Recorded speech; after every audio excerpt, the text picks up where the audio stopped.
Welcome to this very special Father's Day edition of the Maza's Musings podcast. And because it's a special episode, we have some very special guests. We have Tom from the Hyperion Adventures Podcast, Andy from Mickey and Minutes, we have Jacob from Movies with the Mouse, and we have Frank from Theme Park Thursdays with Dillos Diz. And we are all Disney dads who are going to talk about some of the great experiences we've had raising our kids on Disney, the memories we've made, and everything in between. I'm super stoked to share this with you guys, but of course, before that, we have to share a laugh. And now it's time for Meghan's Cuckoo Bananas Joke. Hi, Megan. Hi. You have a joke for us today? Yes. Let's hear it. What does a sea otter say in an emergency? I don't know. What does a sea otter say in an emergency? Kelp. That's really good. Cuckoo Bananas Joke. Cuckoo Bananas Joke. Cuckoo Bananas Joke. Cuckoo Bananas Joke. Cuckoo Bananas Joke.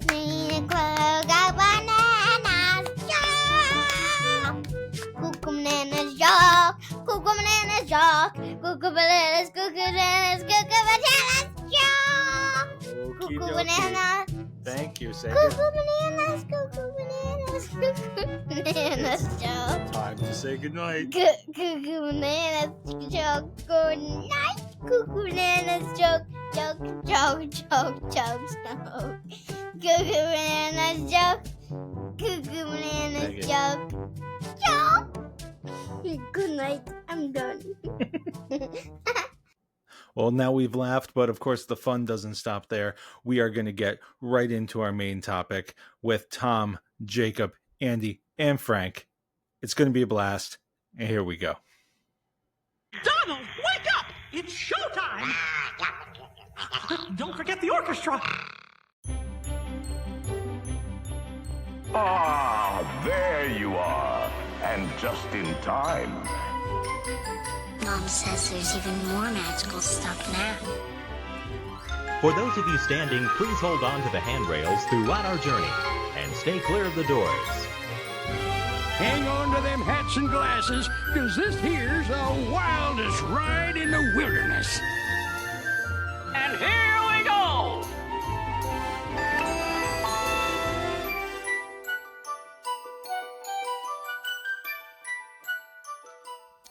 Well, welcome everybody to an episode that I am very, very excited about. I want to thank Andy, Frank, Jacob, and Tom for joining me. And what we're going to be talking about today is, just being Disney dads and how awesome an experience that is.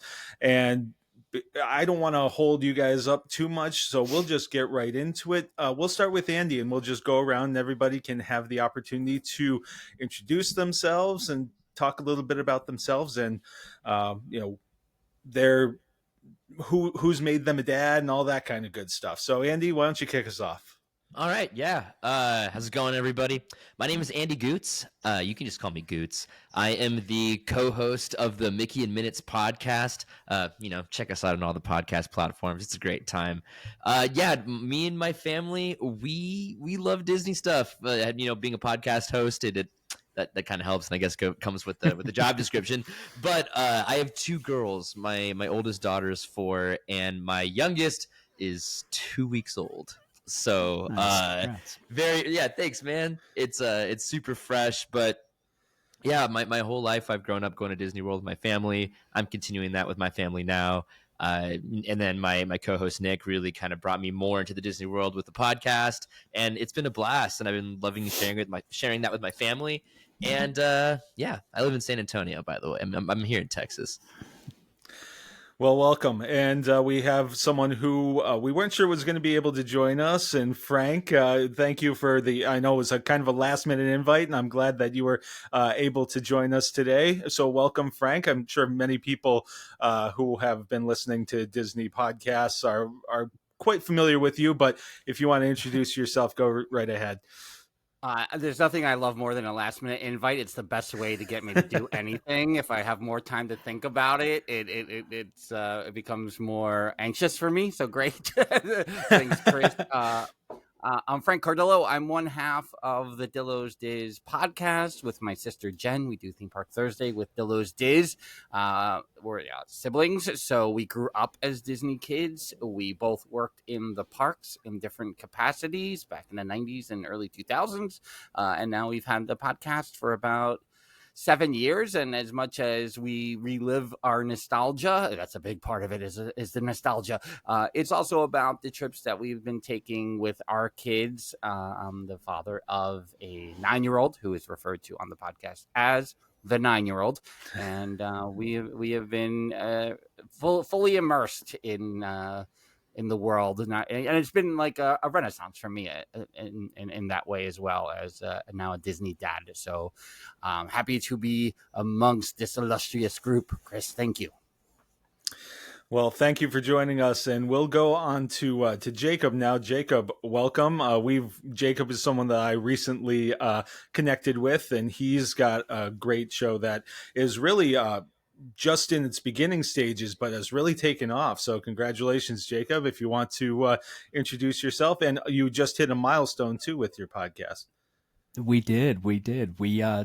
Movies with the Mouse just hit 1,000 downloads today. So we're pretty excited. 18 episodes in and hitting that big milestone. That was something really special for me. But yeah, let's introduce myself. I am Jacob. I am one half of a father-son duo podcast, Movies with the Mouse. I do it with my co-host is my 16-year-old son, Emmett. Something that we just kind of, we talk Disney all the time. So it was like nothing better than let's put this out there. Let's, let everybody listen to us. And I'm surprised that people do. But we bring such a cool dynamic because, we're a father and son. I'm 40, he's 16. And so our likes in movies and entertainment are a lot different than, from each other. And so it's a good banter. Growing up, I grew up here in Idaho, land that nobody's ever heard of. We're always, referred to as like Iowa or Ohio. So growing up, I was always a Disneyland kid. We went to Disneyland a few times, love it. And then as I got older and then had kids, I actually had the opportunity to take my kids down to Florida for the first time in 2017 with my sisters, my sister, my brother-in-law. Their daughter was actually in the cheer competition. So we kind of had like a Disney beta version is how we refer to it, because there was no fast pass. There was no dining reservations. We just kind of went on a whim and just had a blast, came home, got mixed up with some Disney podcasts, got the Disney depression, and then it just snowballed from there. And we just, everything is Disney that we do.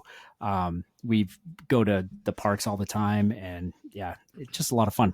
So I got Emmett, 16, and then I do have a daughter that's 19, Kaylee, and yeah, just really awesome. And like I said, we're just a big Disney family. I got Disney tattoos, and yeah, it's just really cool. Excellent. Well, welcome. And Tom, if anybody's listened to my podcast in the past, you'll hear that I talk a lot about Tom and his wife, Michelle, and their podcast. I'm a big fan.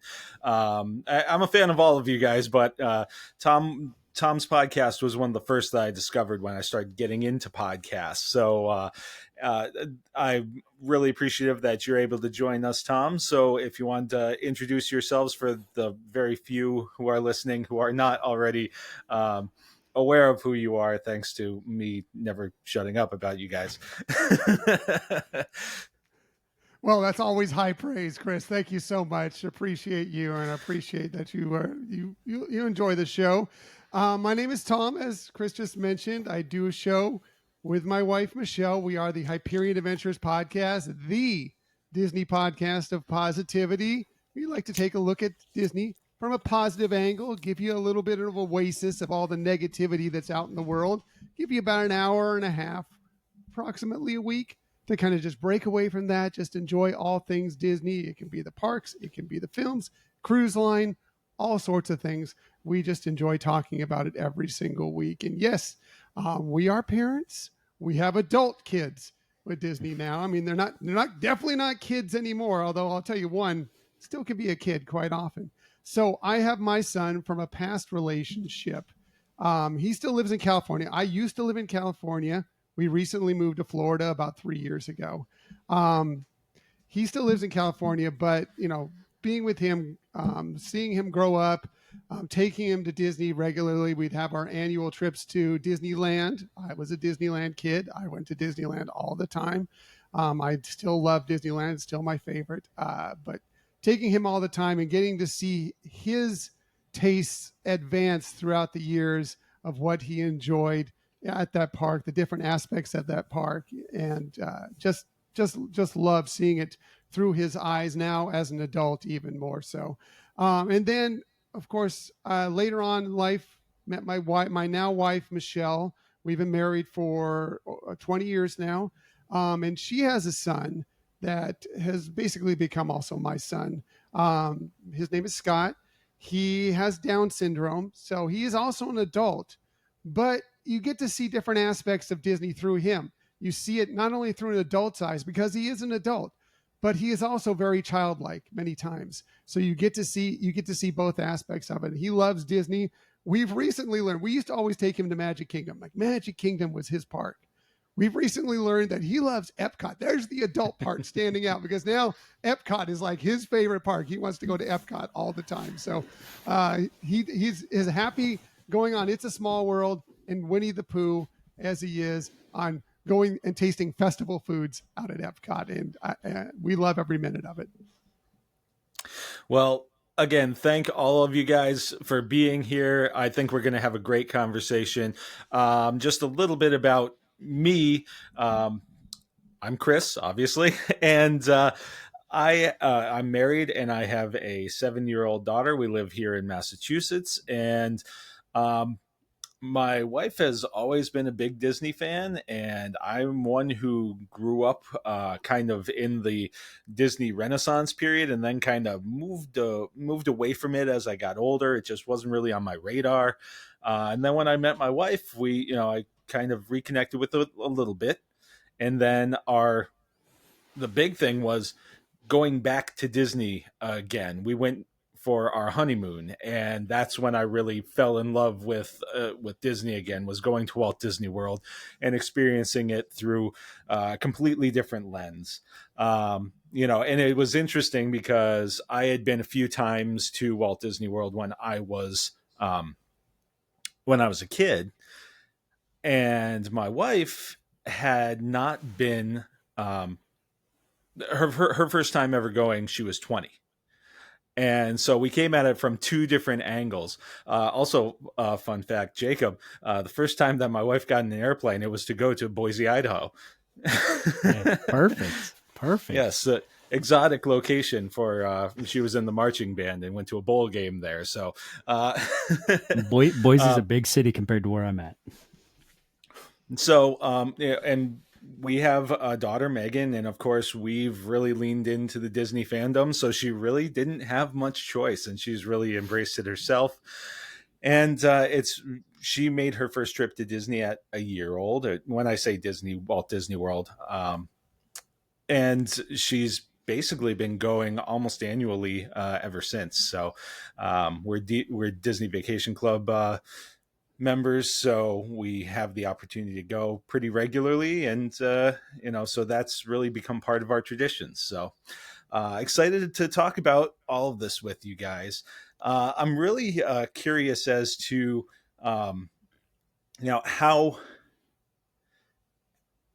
you started integrating your kids into like your Disney fandom. Was it something that was just like me? It's just like, well, this you're going to be a fan of this. Like I painted my daughter's room pink and put, Minnie Mouse decals on the wall. And it was just like, there you go. Or what was the process like for some of you guys? Mind if I take this one? Yeah. Or at least get it going. My oldest daughter is born on Star Wars Day, May the 4th. So boom, right from the get-go, she's doomed, right? Like it's already just a part of her life. And it is with us too. We spent her first birthday in Galaxy's Edge on May the 4th. It was amazing. All the attention that she got. It was just such a magical day.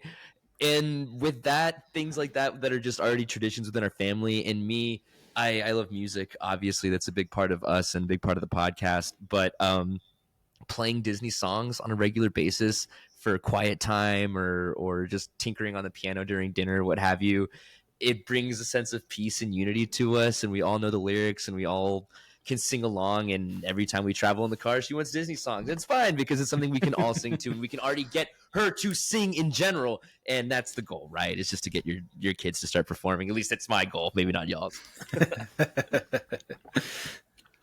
Yeah, I mean, I think similar to Andy, the first birthday, Jen's two kids and my 9-year-old, each of their first birthdays was spent in Walt Disney World, but I wouldn't equate that to the beginning of the fandom. Her room is still to this day decorated in with some Winnie the Pooh themes to it. But really, the big one that happened was Moana came out right around, in the 8-month-old range, somewhere in there. And once she saw that the first time, and I don't want to say that I had a bootleg DVD copy of it, but maybe I did. And once she saw that, it was Moana for months, and Moana became Frozen, and Frozen became Toy Story, and Toy Story became Monsters Inc. It was just like Finding Dory for a long time. It was just this sequence of Disney movies that really built upon it. And we learned she's a lot like me, and kind of you could see her getting immersed in these worlds and became a huge Star Wars fan because of me too. So it really, the catalyst was Moana, I think, and just how good of a movie that is, and the world that brought you into. I think from when she was one, basically a little past one, she was sucked in. Yeah, I'll jump in here. Like my kids, they were kind of. I've always watched Disney movies and stuff like that with the kids, taking them to the movies and stuff. But it wasn't. I mean, they really started to get that bug and the love for it, kind of about the same time I really started to find my passion for Disney, and that was after our 2017 trip. The boys started talking about, hey, we want to plan another trip, and at the age of I think he was 14, he was helping plan our next big family, Disney, quote unquote, Disney vacation. Cause he is watching YouTube and everything like that. And just totally immersive is what he was doing. And yeah, so, I mean, both my kids, for that matter, they just have that love, and it's kind of just something that we've always just had, we grew up in an LDS community. So there's a lot of, influence there, and Disney was good PG family friendly, TV that we'd love to watch with them. And so, and then that just kind of flowed with it. And that's kind of where my kids kind of fall in love with it. And then, like I said, me and the boy always talking about Disney and coming up with silly games and stuff like that. And then, snowballed effect. And now he's my editor and does everything for the show. And yeah, we get to sit down every week and talk. So when my son Nick was born, we did Disney fairly regularly. I wouldn't say it was all the time. Not like now. Like we were there last weekend. We're going next weekend. Jealous. We're like always at Disney. It wasn't that way. I did enjoy the movies. I would still watch the movies, but Nick's first push into this it wasn't Disney, at least not at the time. It was Star Wars. He fell in love with Star Wars. He was born in 1996. Phantom Menace came out in 1999, and I know some people aren't into the prequel films, but man, he fell in love with it. He will probably tell you still to this day that the Phantom Menace may be his favorite Star Wars movie, because that was when he got entrenched into it. He got into it. He had a big blow up Darth Maul chair that he was like, Darth Maul, you're my only friend. He just loved his blow up Darth Maul chair. So much into it. But then we started, we would go to Disney parks. Disney's expensive, and we were still trying to figure out our finances at the time. So it wasn't as regularly as we would like, but we'd go, but we were still watching the movies, watching the shows, enjoying it all gradually. And then Michelle comes into my life, and Michelle was all about Disney. I think she was all about Disney maybe before Walt. she's been around about Disney. Not that she's that old. No, she's been around Disney. She has always been about Disney, and she's re-stoked the fires of Disney within me, within our family. We would go more frequently. We would go more often. Scott's there. He's such a huge fan of all things Disney as well. And it just broadened our perspective. And it's been a freight train ever since then, that of Disney in our household for our sons and for our entire lives. Man, I got to tell you, one thing that I haven't been able to get Meghan into is Star Wars. I love Star Wars, and she loves Baby Yoda. Like, that is like, she has this Baby Yoda obsession. She's never seen a second of The Mandalorian. But it's funny though, because it's one of those things that I've thought about, trying to bring her into. But then at the same time, I don't know. It's always a struggle. You want kids to be able to. It's tough because you want to give them what you love about it, but you also want them to have their own kind of experience with it. And finding that balance of that sometimes is whether it's man, Star force Wars. It on them. Our parents force stuff on us. Force it on them, man. Have you tried Rebels? Have you tried watching Rebels with her? Rebels is great. Yeah, Rebels is great. Yeah. I think there was another time where Tom, I think it was you who suggested just starting her off on the Young Jedi Adventures, the new show. That's what my daughter watches. It's good. Just to get her recognizing monsters and things like that, right? Like just being okay with that on TV. Yeah, well, I mean, it's funny. It's the same thing too with the classic Disney. There are times where it's just like, okay, yeah, we could watch Encanto again, or how about Mary Poppins? And it's just like, no, Encanto. Okay, we're watching Encanto again. Now she's actually been on a High School Musical kick lately. I actually was relieved to get back to Encanto for a change of pace again, but it is, and it's one of those things that whether it's the movies or even this is why I struggle so much with some of the changes to the parks, because it's just like, okay, I don't want this to change, and of course this is, I guess, a little timely with the Muppets and everything, but I don't want this to change, but I also have to understand that outside of okay, she recognizes Kermit and stuff like that, but it's not hers, and this park eventually is going to be hers and not mine. And it's just this weird kind of balance that I'm trying to deal with. But don't you want the better park for your kids, right? Like you want your kids to have better than what you had when you were a kid. I suppose, I just, it's funny because I even, yeah, there it is, Tom. There it is. Yeah. Instead of replacing things, just make the whole thing bigger, right? Well, it'll just, instead of a week-long trip, it'll have to be a 2-week-long trip, and it'll be all good. Or more parks in different cities. Are you angling for a Texas park? Yes, of course. That was a big rumor in San Antonio for a long time that they were going to close down Six Flags Fiesta Texas and make a Disney park, and that would make my dreams come true, but it's never going to happen. It's still a rumor. Yeah, it's still a rumor. But yeah, so I guess I'm just looking at it from the aspect of, are there anything specifically that, whether it's a movie or a park or something like that, that you and your kids, that's your thing, that's your jam, that's the thing that you've formed a connection on with them. I'll say for me, with me and Meghan, it's the teacups. We both love the teacups, and Eileen, not a fan. It was actually the last trip. It was the only ride that Meghan would go on with me. Every other ride, it's in the photos. It's Eileen and Meghan, and me by myself. So, it was nice to have that one thing that was like, that's our thing.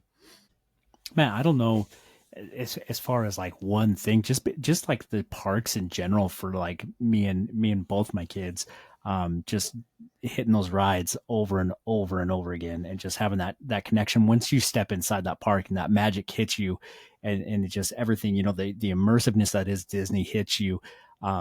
That's that kind of like where me and my kids meet up as far as that. But for like me and Emmett, of course, he's a thrill seeker. He's 16. He loves different things. So like, and being, we're Movies with the Mouse, we love the, Guardians of the Galaxy, Cosmic Rewind, and Batu, Galaxy's Edge is amazing. Even though I'm not like, I'm starting my Star Wars journey. Like if you've listened to our podcast, it's very new to me. And so I'm fully immersed. Like I'm totally into it though. Like it's been great.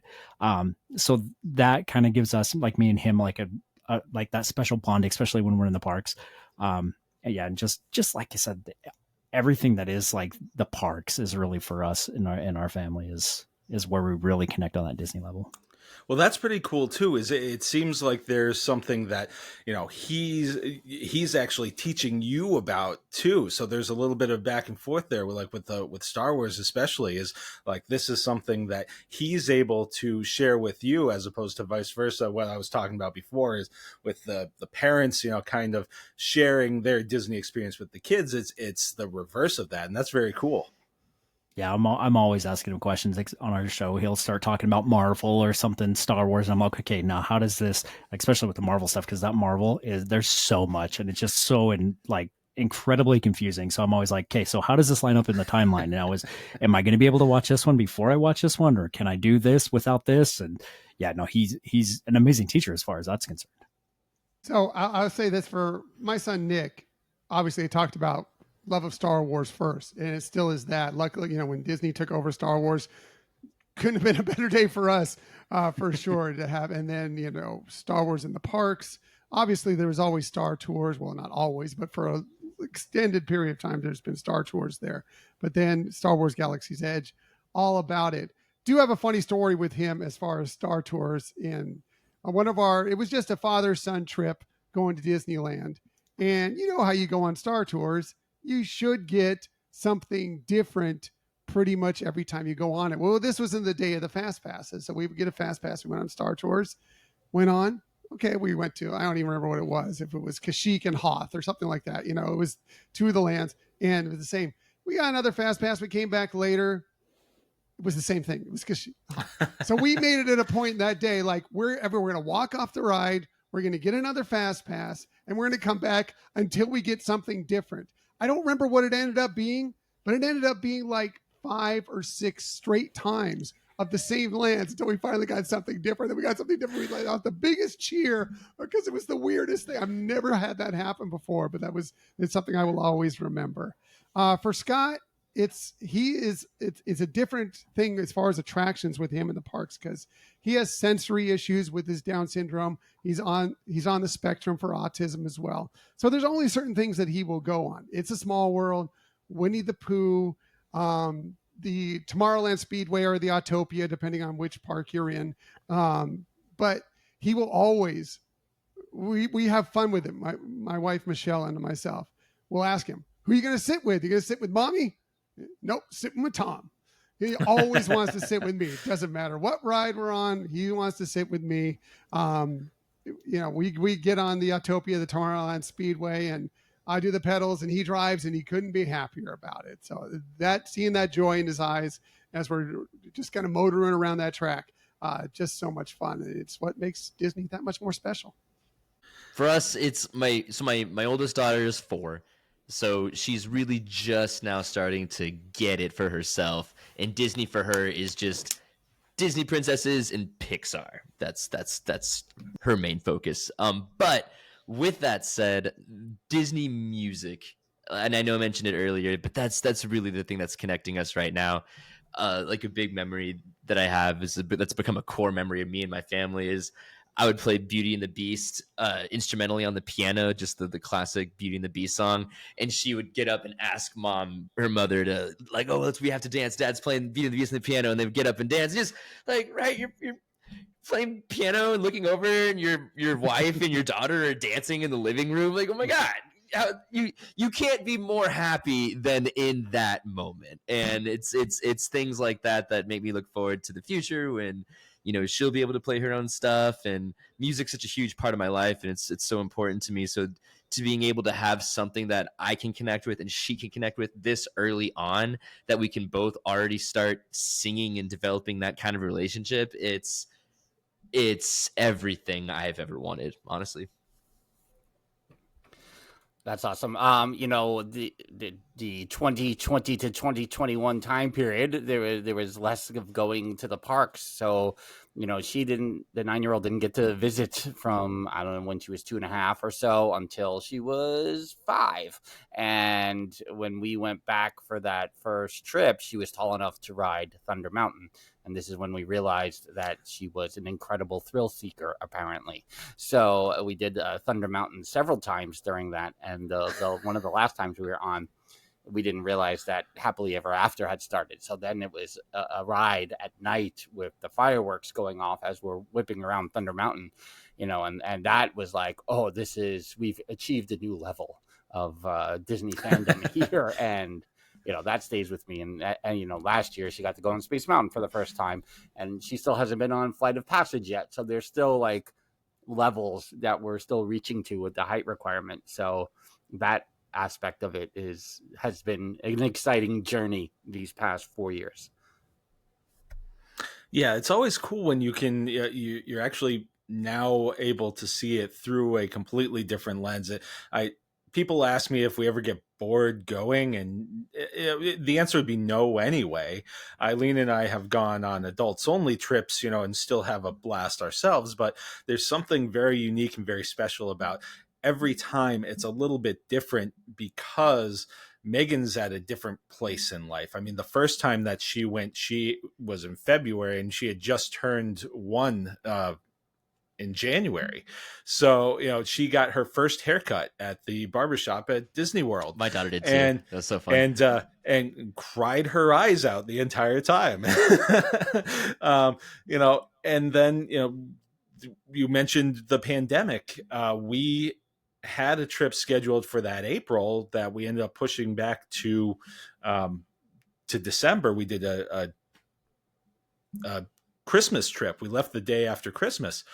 And that trip, it was funny because she was so convinced at the end of the night. It was a totally modified experience, but she was so convinced at the end of the night that she was going to see Mickey and Friends one more time as we were leaving the Magic Kingdom. And we were just like, man, I just don't know if that's going to happen. And we were preparing her as we're walking down Main Street that might not happen. And she was so adamant that it was going to happen. And then there they were up on the train station, and she practically leapt out of Eileen's arms. You know, like we were all masked and everything like that, but you could just see like just the sheer excitement in her eyes in that moment. And so it's every time there's like a different little moment that really stands out. And, you know, it was interesting. She's getting to the age now where she's sort of questioning some things, and so her relationship with the magic is changing a little bit, and I've found that I've been having a really hard time with that. What do you mean by questioning? Like, what is she questioning? Well, I'm not sure of what our audience exactly is, so I don't want to get too specific. But you know, basically, you know, she's caught on to a few things, and she's been asking a lot more questions about things and making statements about what she believes is happening.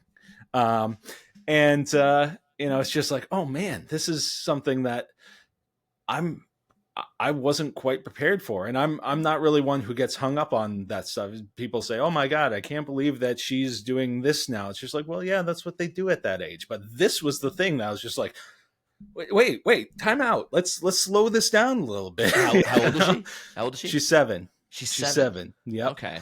And so she, she actually has caught on to the fact that it bothers me a little bit. So now she teases me about it as well. So, there are all kinds of levels with this stuff. But, you guys have had mentioned a few great memories, but is there anything else that really like sticks out in your mind from either a first trip or even a more recent trip that it's the story that you always have to tell when somebody asks you about Disney, whether it's connecting over a movie or Andy, you've talked about so many musical connections or something at the parks. Disney cruise. We went on a Disney cruise this last Christmas. And we done cruises. We did all the Royal Caribbean stuff, my wife and I, and family growing up, but never did a Disney cruise before. And the big thing that stood out for me about the cruises is at the parks, you have to wait in line to see princesses. And the cruises, they're just everywhere. They're just like guerrilla marketing throughout the ship, right? So what's amazing is there was one time we were just waiting by the elevators and we turned around and Rapunzel is just right there and had a 5 to 10 minute intimate conversation with my daughter. There was nobody else around. It happened so serendipitously. Her eyes just lit up and Rapunzel was so attentive to her, and it was really neat. That was what really stood out for me, at least with the Disney specific Disney experiences. There's Cinderella's royal table at the parks, but it's so intimidating. There's so many other kids. There's so many princesses. They're already just kind of in their shell, and everyone's kind of got anxiety just from the experience in general. But when they're relaxed and a princess just approaches you like a friend, that's when my daughter kind of got out of her shell, and it was pretty cool to see.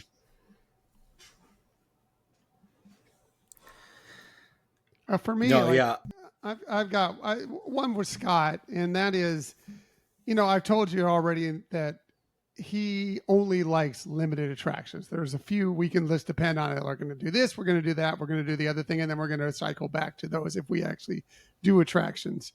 When we were in Disneyland once, there's an attraction there that we really enjoy that you can't find at Walt Disney World. It's the Alice in Wonderland attraction. And there was just one day out of the blue, he was looking at it and he was pointing to it. He's not mostly nonverbal. He was just pointing to it like he wanted to go on it. And we're like, well, we don't know if you're going to really like this. I don't know if you're going to do this.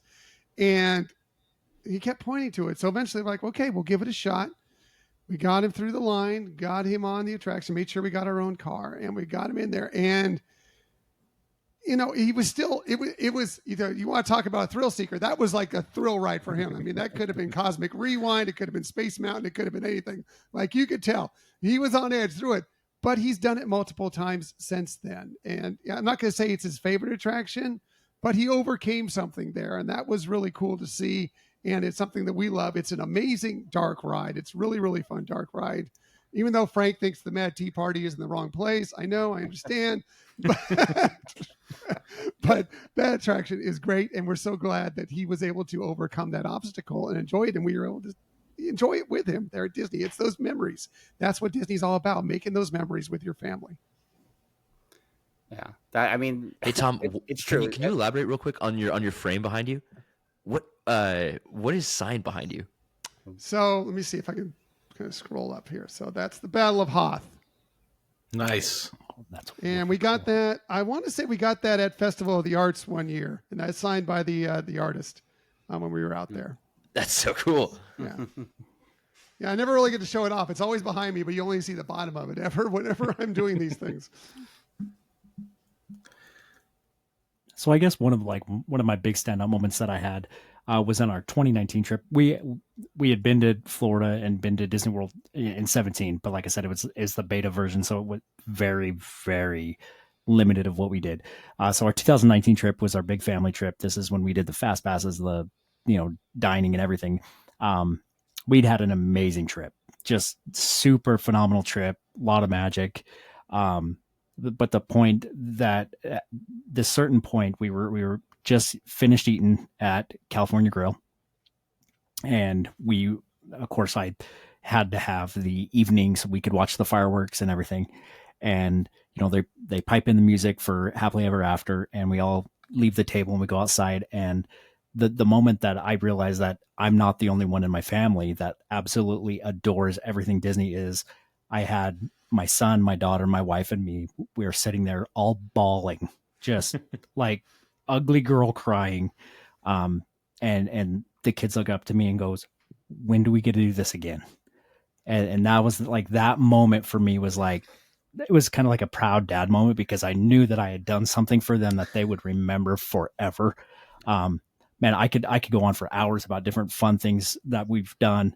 This last trip that we took in this last Christmas, we were down, and me and my son and my daughter, we had kind of hung back a little bit, and everybody else had left the park. They were tired, so they went back to the resort. And so we were like, let's go ride a few more rides. So we got a couple more rides in. Me and my son were like, let's go over to the Contemporary, because we just wanted to go check it out again, because that's my favorite resort. Never stayed there, but one day I will. And so my daughter's like, I'm headed back. And so me and my son walked over, we took the pathway, walked over to and checked out the Contemporary and just enjoyed it. I mean, it was 11:30 at night, so everything was closed. You couldn't do anything, but it was just cool to be there. So all right, it's time to head back over to Animal Kingdom Lodge. So we go down, and I'm going to Uber. Well, you couldn't get an Uber. So I'm like, well, let's go back over and get on a bus over at Magic Kingdom. Well, we actually were able to catch a bus from the Contemporary to Hollywood Studios. We're like, great, that's even better. So as we're en route to Hollywood Studios, I'm trying to get an Uber from Hollywood Studios to Animal Kingdom Lodge. Can't get one. So we're like, well, shoot, what do we do? And so my son's like, well, it looks like our bus is here at Hollywood Studios going to Animal Kingdom Lodge. I'm like, great, let's go. So we run over, we jump on the bus. I remember the sign said bus 12, Animal Kingdom Lodge. The only thing I didn't look at was what the bus said. So we jump on this bus. We're sitting down there. I don't know if there was a bachelorette party that was happening, and there was an evening party, and there's these girls, and I'm sure they had partaken in some adult beverages, which was hilarious in itself. But we, lights dim, we start pulling away, and the voice guy comes on and says, thank you for riding transportation. We'll be at Coronado Springs shortly. Me and Emmett look at each other, and we're Coronado Springs. And I look at those ladies and said, excuse me, is this bus not going to Animal Kingdom Lodge? And she goes, no, this is going to Coronado Springs. I'm like, oh crap. So me and my boy just are like, well, all right, here's to this adventure. So we get to Coronado Springs. And then, of course, where we want it, because, of course, I'm talking to these, like, where do I go for an Uber? They, stay on the bus until, like, the fourth stop at Coronado. We get there, so we get off and we go into the Grand Destino, which is by far, like, a hidden gem. I don't know if anybody knows that. That's a hidden gem. It's a moderate. Consider it. I mean, I would say it's more of like a deluxe, but it's beautiful, beautiful resort. Anyhow, we finally get an Uber. This is like my fourth time trying to get an Uber. We get an Uber, Animal Kingdom Lodge. We're on our way. And we're just sitting back there, talking, and we go underneath the Animal Kingdom sign. I kind of whisper to Emmett, I'm like, hey, did that say Animal Kingdom or Animal Kingdom Lodge? He goes, I don't know, Dad. And I look at my phone just to make sure that I wasn't putting it in wrong.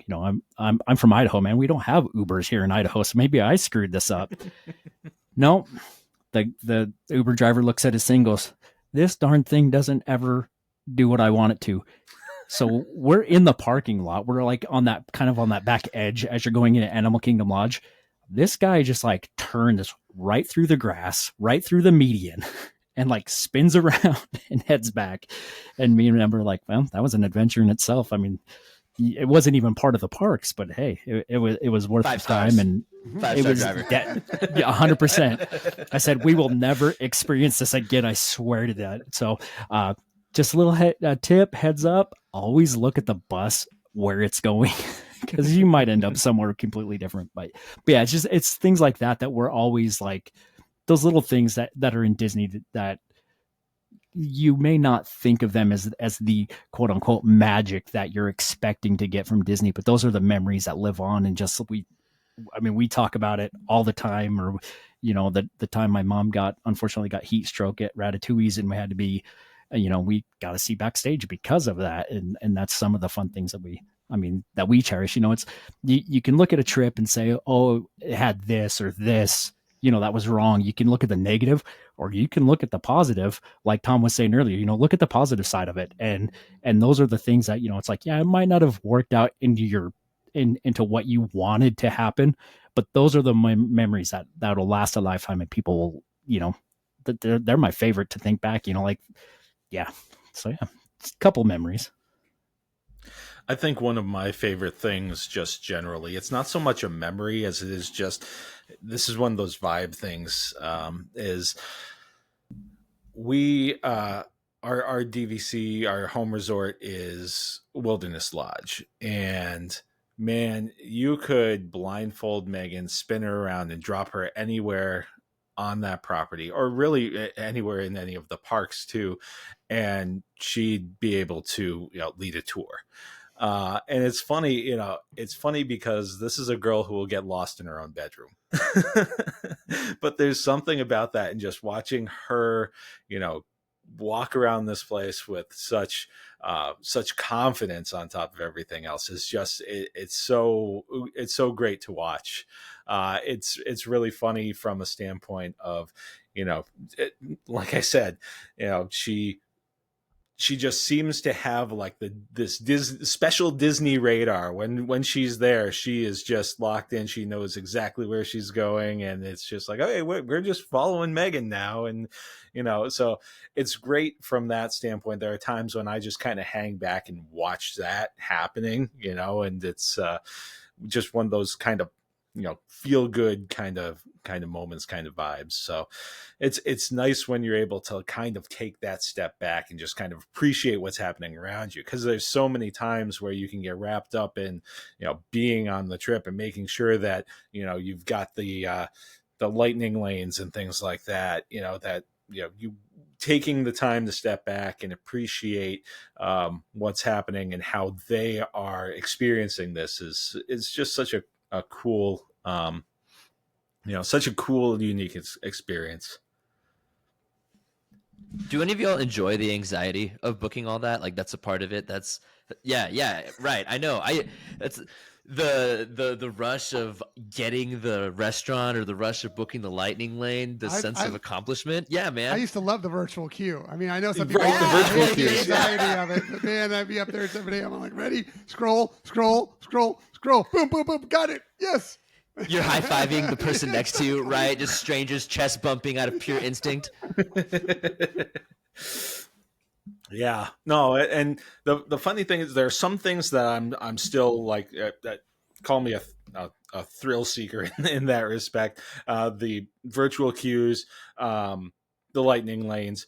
I'm done with chasing reservations for dining. I'll let somebody else do that. Yeah, after Andy, I told you this story, but there was a Christmas morning that I was up at 5:30 in the morning before everybody was up, getting ready because that was the 60 day window, and that's what I was trying to get what we had chosen for our dining. And that's when I decided, man, I'm going to let somebody else do this for me. But I still will at times I'll still check to see, when we're at the parks, if something pops up, if there's that last minute, Oga's trip and things like that. And I still do get the rush from that, but I'm kind of done with being up at 6 a.m. to try and book stuff. I enjoy it so much, I became a part-time travel agent. So I do that for people. Do you get the same sense of accomplishment, even if you do it for somebody else, that you got the reservation or you got the booking? Oh, 100%. Nice. 100%. Yeah. Although it is a little worse. Like if you don't get it, then you kind of feel, then there's that little bit of, like I didn't do my job completely. You're bumming somebody else out and knowing that you're disappointing somebody else. I bet that. Yeah, I can see that being upsetting. That's why you talk up the little rides and be like, oh, I don't know if I can get you this fast pass, man. Like this is gonna be really hard. And then it's like, hey, I got it. But Monsters Inc. laugh floor, hey, right.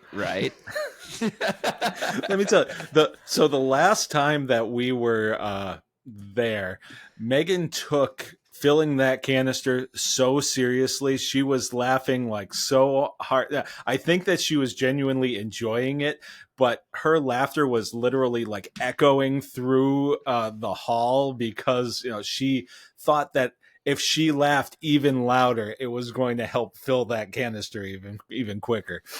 Love it. Now, one more just quick memory that I have, if you'll indulge me, from this last trip that we took as a family. And this was, again, it's a memory, but the feeling around it was what really I felt was cool. We were watching we were watching the fireworks, and it was kind of a crappy day weather-wise. It was rain off and on. It's Florida.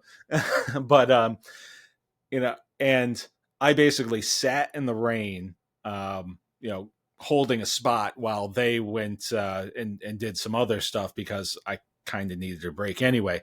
The rain stopped just before the show. We got the entire show. Actually, Tinkerbell flew, and then right before like the grand finale of the show, as it's just about to pop, absolute downpour, and like the whole place like exploded, and Meghan was just like,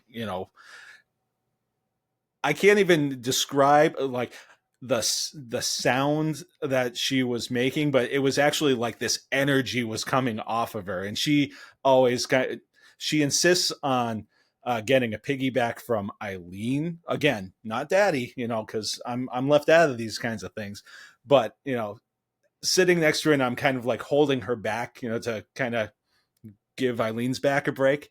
And I can just feel her vibrating, and just the whole feeling and vibe of that was just so awesome. It was, the feeling was something that I had never experienced, and I get emotional watching that show all the time. So that's just another great vibes memory that I have. Yeah. Dude, Happily Ever After, is that not the only show that'll just like completely break a grown man down? Tinkerbell flying is still undefeated on causing tears in my eyes. I don't know about you guys. And I could be over in the Contemporary. I could be over at the Poly. If I see that little tiny green dot flying, I'm like, that's it. It's over. Here come the waterworks.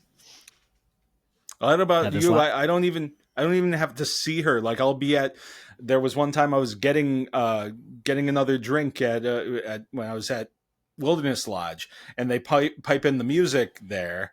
And I just heard the music, and I stopped and was just like, okay, yeah, I'm good now. I can go order the drink now. So we have a cool story. I mean, unfortunately, this is Dad's podcast. It doesn't involve our kids, but it was Michelle and myself. We were out at Walt Disney World. This is when we were in California, so we were just visiting Walt Disney World, and we went and got a dessert package for Happily Ever After. I think it had been on for like 3 nights. It was really, really near the beginning. Got the dessert package. We usually will do that because Michelle is vertically challenged. So it's a little different. If she wants to see anything but the very tip top of the fireworks, we need to try and get a place early set up for her. So we did that. Got there, watched the show. Brilliant, fantastic. We're all in tears. And then they're like, oh, and by the way, here's Jordan Fisher and Angie Kielhauer coming out to sing Happily Ever afterwards. So that show has forever been stuck in our minds because, man, what a night that was. That was an incredible, incredible feeling. Another amazing, this last trip that we took, we actually, all of our pups, we have at one time had 5 dogs, and each one of those dogs is a Disney character of some kind. And our oldest dog that we had was Tink.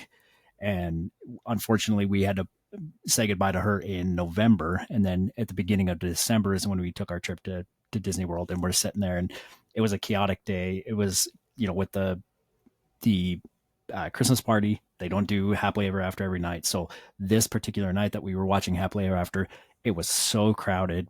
My son almost didn't make it to us. And so we finally kind of all got together, and as soon as Tink flew, each one of us just looked at each other, and it was like, this is a different tier because, it's like that Tinkerbell, but and the Happily Ever After, but it's also our Tink that we, it was one of those moments where we were just, all of us were just once again crying like crazy. It was special. That show, for some reason, it is like the best show ever. I've seen Disneyland show. I've seen One Color out there in Disneyland. The other parks, Fantasmic and I can't even remember the Epcot show now, but Illuminations at one point. Nothing holds a candle like Happily Ever After does. That's special. I mean, we listen to that soundtrack all the time here at the house, so it's just so wonderful. It hits all the notes every time. Frank, you have anything you like to add? I know we've kind of dominated the space here. I wanted to give you a chance to jump in. No, it's okay. It is. I am playing with my Wi-Fi signal here, so that is my challenge here for the last several minutes. But it's funny that, and I get it. Everyone talks about fireworks, and having worked in the parks, I got a little burned out on fireworks for a long time. So, I used to do character dining over at what was then Disney MGM Studios, and if I think it's always, hashtag always MGM. Yeah. That's right. Here it is. Right there. And we at the end of the night, they did a character dinner at one point in the animation courtyard, right? Before it became Disney Junior Playhouse and all of that. And we would go out into the courtyard at the end of the night, and the kids who were still eating would sit with all the characters and watch Sorcery in the Sky. And to me, that was like peak. Like, oh, this is Disney magic right here. But it happened so often that I was like, okay, I've seen a lot of fireworks in my day. So that Thunder Mountain experience, was definitely like brought me back into just the magic of that, but differently, because for my 9-year-old who had that experience, when it came to going to Disneyland for the first time in February, and she got to see a lot of like me experience. It was my first time. So she got to also kind of see the reverse, where she was like, Daddy, you love the storybook canals so much. And I was like, I do. I love it. But here we're like, okay, we're in California Adventure. You want to see World of Color. And she was like, no, I want to go on the Incredicoaster one more time. And I'm like, okay, we can watch that from the queue. And when we're on the ride, let's do that. Well, I think that one of the big things that I always look forward to is whatever the next experience is. As someone who's currently watching his kid grow up, for us, it's actually going to be experiencing Disneyland Paris. So that's what we're looking forward to next. So if anybody's been there and has any tips, I would love to hear them, because that has the possibility to have some great memories, or, well, I mean, I guess they could be great memories one way or the other, whether it's things that were just like, oh, that was so awesome, or that we're laughing about because it turned out to be such a disaster. But yeah, we're looking forward to that next year. And we're going.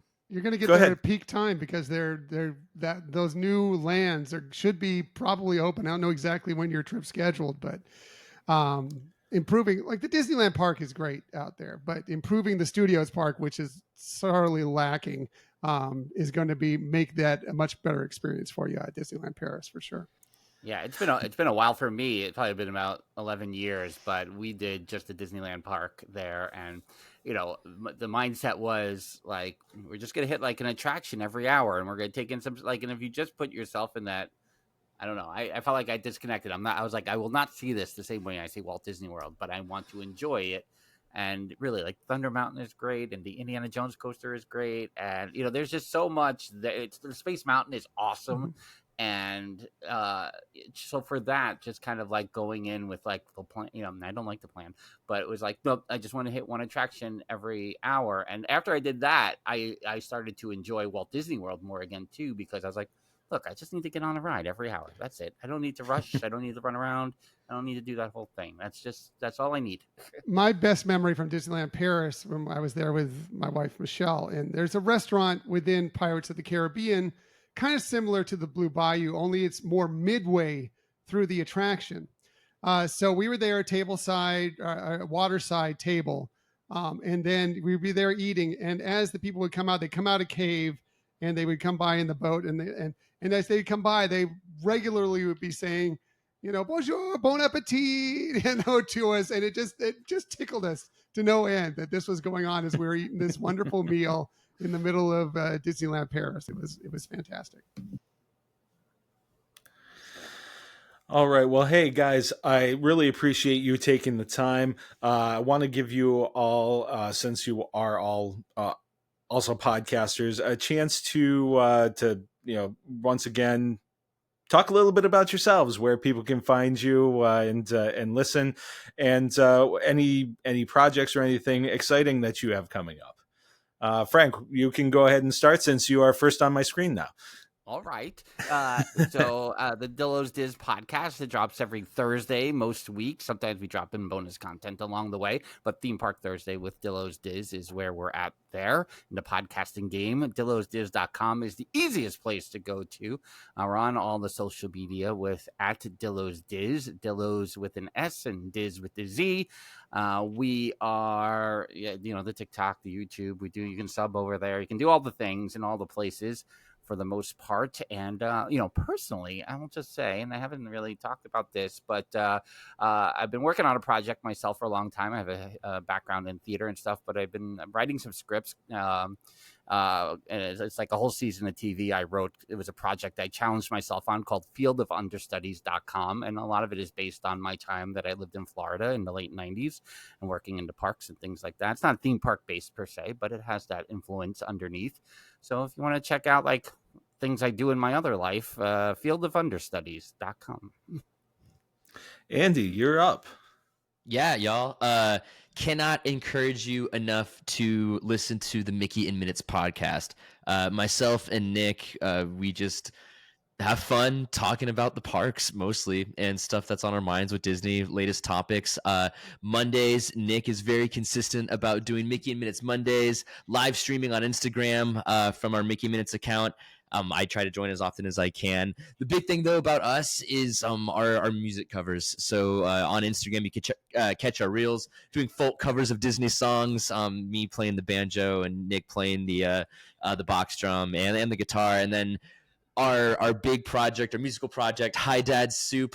We're trying to come out with like a full album of punk rock, like pop punk covers. Our next one is dropping not this Friday, but next Friday, the 20th, of Stand Out from a Goofy movie. It's going to be awesome. It's going to be really, really good. Yeah. Mickey Minutes Podcast. Check me out on Andy in Minutes on Instagram, and then Nick on Nick in Minutes, and of course our main Mickey Minutes page. Yeah. I got to say a couple of things. First off, Andy and Nick actually wrote and performed my new theme music, and it totally rocks. So thank you guys. Great. Also, Thanks, man. Appreciate it. Also, the cover that you guys did of Rainbow Connection, you tribute to Muppet Vision and the Muppet Courtyard, just hit the feels right. We had to, man. I mean, I play the banjo and we do Disney covers. It was begging for it. Jacob. Yeah, man. Hey, we are, like I said, we're a father and son duo. The name Movies with the Mouse, we cover so much more than just movies. We cover all things Disney entertainment, from the parks, entertainment, movies, a little bit of Phineas and Ferb, a lot of Phineas and Ferb. I love Phineas and Ferb. But you can check us out. We're anywhere you can find your podcasts. We haven't hit the YouTube yet. We are slowly getting there. Emmett, he's my tech guy. He does all of this stuff for me. So he just finished school, so now he's going to start delving into that. So look forward to us being over there on YouTube shortly. You can find us over on Facebook, Movies with the Mouse podcast, friends group over there. I like to get interactive and talk and just have a good time over there as well. But yeah, Movies with the Mouse podcast, and it just hit our 1,000. So thank you guys. Now, you mentioned Phineas and Ferb. Are you up for giving us an impression? If Emmett was here, he would probably kill me for it. But I can't even do it because you put me on the spot. Sorry. The evil Dr. Doofenshmirtz, Perry the Platypus. You ate your own hiney? Not bad, man, not bad. But one that I've slowly started to work in is my Kermit. I mean, you know, like, hey there, Kermit the Frog here, sitting on my lily pad. You know, hey man, yeah, you know, like, that's pretty good. Why are there so many songs about rainbows? All right, I'll put it up. That was really good. All right, and Tom, my son hates when I do that. We will sit here and I'll drop my Doofenshmirtz. Like I said, today's Doofenshmirtz was not very good. You know, but he will just like he face palms and he's like, dude, what are you doing? And so my sister-in-law, she's on our Facebook page and she actually went on there and she's like, a couple weeks ago, she's like, over under of how long it's going to take him to actually jump into a Dr. Doofenshmirtz. And then I was like, I'm not going to do it now. Like, I totally did every episode. All right, Tom, hit us up with what you've got. Well, first of all, Jacob, what is being a dad if you're not embarrassing your children regularly? So, exactly. 100%. Yeah, you got it. You got it nailed there. My name is Tom. We do the Hyperion Adventures podcast, the Disney podcast of positivity. I do it with my wife, Michelle, who is really great why name, you by should... the way. Fantastic name. I appreciate that. That is why you should really listen to the show is for her. And then, you know, if you want to listen to me, fine, whatever. But we are pretty much everywhere you can find podcasts. However, the best place to find us is on our own website, HyperionAdventuresPodcast.com. On social media, we're on Twitter. I will always call it Twitter. And Blue Sky at Hyperion Podcast, Facebook, Instagram, and Threads at Hyperion Adventures Podcast. We're on YouTube at Hyperion Adventures Podcast. If you want a little positivity to start your morning, I do a little live show most mornings, almost every morning, about 15, 20 minutes a day, just talking Disney, talking whatever the national day is, whatever, just trying to bring some smiles, some kindness, some positivity to the morning. So hopefully you join us. Jacob, we just did 2 episodes on Phineas and Ferb these last 2 weeks. We did a top 5 Phineas and Ferb songs, which there was no way it was only going to be 5 songs.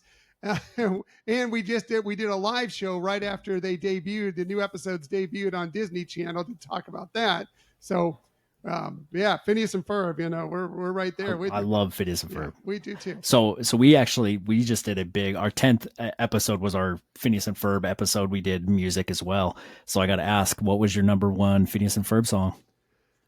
My number one, it cycled through different times. Everyone, I think mine was Busted. I think my favorite Phineas and Ferb song was Busted, but I had like 8 songs that could have been number one at any time, just depending on what you're talking. What was your favorite? Gitchy Gitchy Yaga. Oh yeah, of course. Yeah. From season 1, episode I think 2 or 3.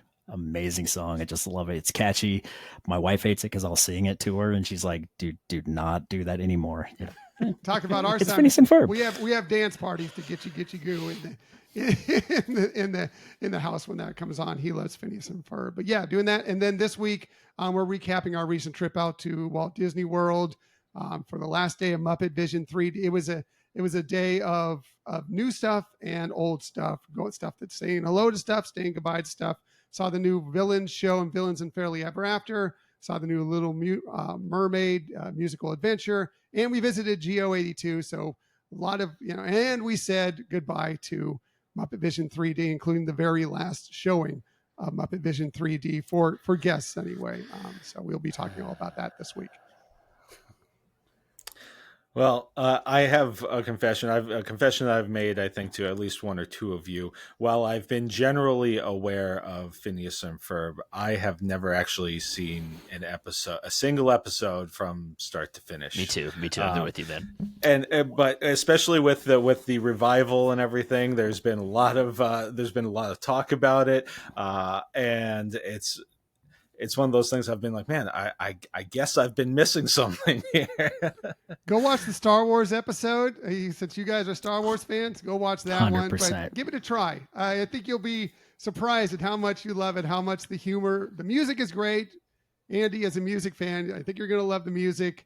The show hits on different levels. There's jokes that will just hit the kids. There are so many jokes that will just go, they're aimed right at the adults that are watching. It's a really good show. I think it took us a while to catch on to it ourselves, but once we started, it's like one of our favorite shows of all time. Yeah, the 9-year-old is very big into it and has been playing the new season and then goes back and watches the old episodes. It hasn't drawn me in yet, but sometimes all of a sudden I'll look over like, no, I don't want to get hooked. I'll be watching all the episodes. I don't have time. Yeah, when it was big, I had some nephews who would watch it, and it was one of those things that like I'd catch pieces of it. And oh, this is pretty clever, like I would always kind of pop in to see what they were watching and be like, should you be watching this? And that was one of the things I was just like, okay, yeah, you can watch this. This seems like it's actually something pretty clever and not just dumb like most of the stuff you watch. But yeah, so maybe that is the next thing that I try out. It's a new thing with Meghan, so we'll give that a try. Give it a few episodes. You gotta get used to it. Yeah, it's good. Sorry, didn't mean to cut you off. No problem. I was just going to say thank you all for being here. I know that we were dealing with some modem gremlins and some timing constraints. And I appreciate everyone being here. This was great. It was a lot of fun. Hopefully we can get together and do something else soon. And again, thank you so much. Thank you for having us. It's been a pleasure. Thanks, man. Yeah, thank you. It's been a blast. Thanks.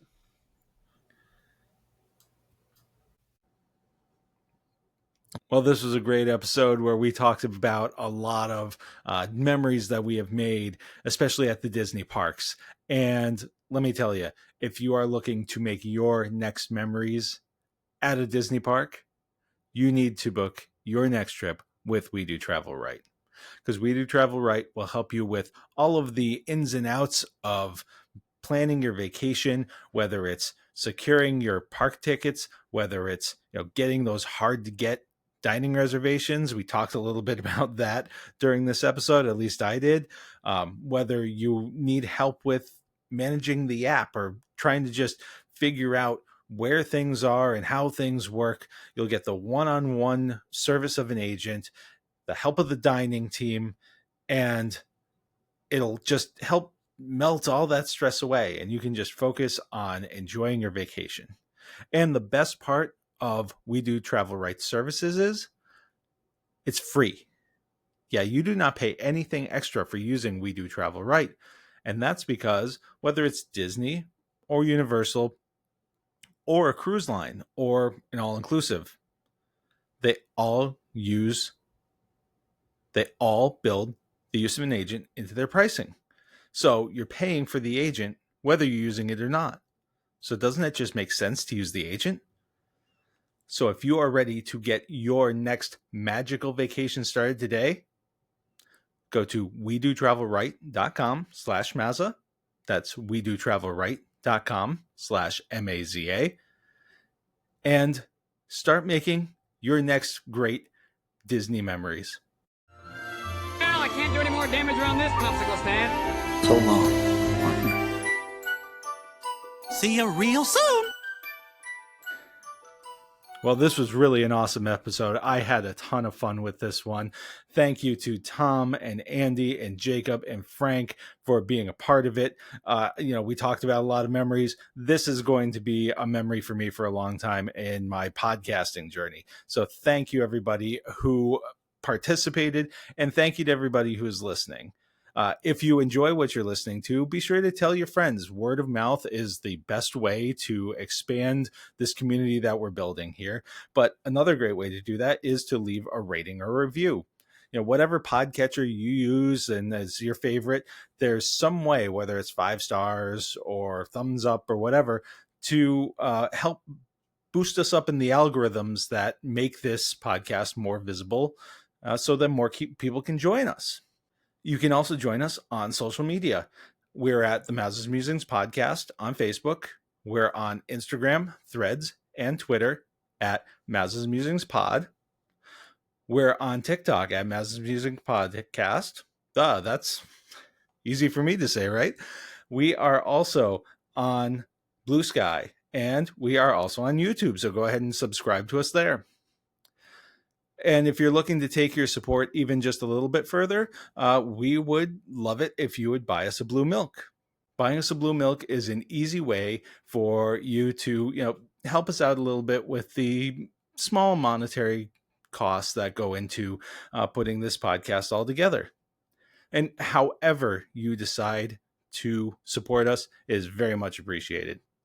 For this information and so much more, you can go directly to our website, Maza's Musings Podcast.wordpress.com.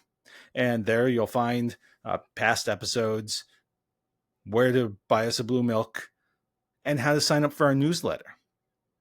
And the newsletter comes once a week, and it lets you know some of the things that we've been doing with past episodes. It lets you know some of the things we've got coming up.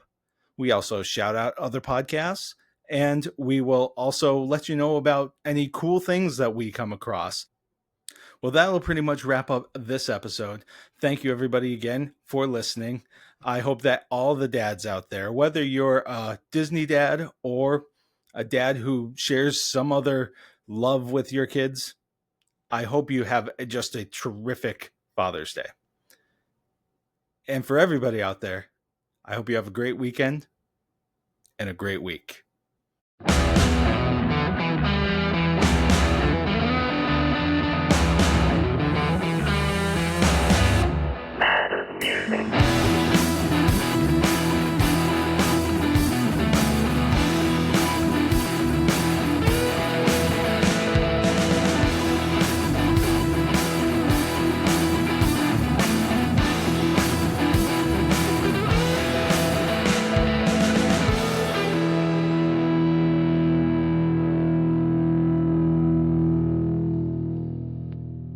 Theme music for the Maz's Musings podcast is brought to you by Hi Dad Soup. Check them out at Mickey and Minutes on Instagram.